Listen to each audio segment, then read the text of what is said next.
આતંકવાદ વિરુદ્ધની લડાઈમાં જમ્મુ કાશ્મીર પોલીસને એક મોટી સફળતા મળી છે। પોલીસે જૈશ એ મોહમ્મદ, JEM અને અંસાર ગઝવત ઉલ હિન્દ AGUH જેવા પ્રતિબંધિત સંગઠનો સાથે જોડાયેલા એક આંતરરાજ્ય અને આંતરરાષ્ટ્રીય આતંકવાદી મોડ્યુલનો પર્દાફાશ કર્યો છે। જમ્મુ કાશ્મીર પોલીસ, હરિયાણા પોલીસ અને ફરીદાબાદ પોલીસના સંયુક્ત ઓપરેશનમાં આતંકવાદી ષડયંત્રનો પર્દાફાશ થયો છે। કુલ 7 આરોપીઓની ધરપકડ કરવામાં આવી છે, જેમાં ફરીદાબાદમાંથી ઝડપાયેલા 2 કાશ્મીરી ડોક્ટર મુખ્ય છે। ફરીદાબાદ પોલીસ કમિશનર સત્યેન્દ્ર કુમાર ગુપ્તાએ પુષ્ટિ કરી કે અલ-ફલાહ યુનિવર્સિટીમાં ભણાવતા ડોક્ટર મુઝમ્મિલ અથવા ડોક્ટર આદિલ અહેમદ રાથીર નામના આરોપીની ધરપકડ કરવામાં આવી છે। આરોપીઓના ભાડાના રહેઠાણમાંથી 360 કિલોગ્રામથી વધુ જ્વલનશીલ સામગ્રી મળી આવી છે। સાથે જ અસોલ્ટ રાઇફલ AK-47 જેવી 20 ટાઈમર બેટરીઓ, 3 મેગેઝીન સાથે 83 જીવતા કારતૂસ અને 1 પિસ્તોલ પણ મળી આવી છે।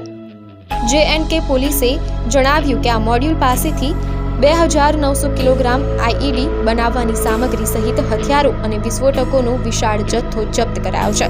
સંયુક્ત ઓપરેશન હજુ પણ ચાલુ છે, જેથી આતંકી નેટવર્કની સંપૂર્ણ કડીઓ બહાર આવી શકે।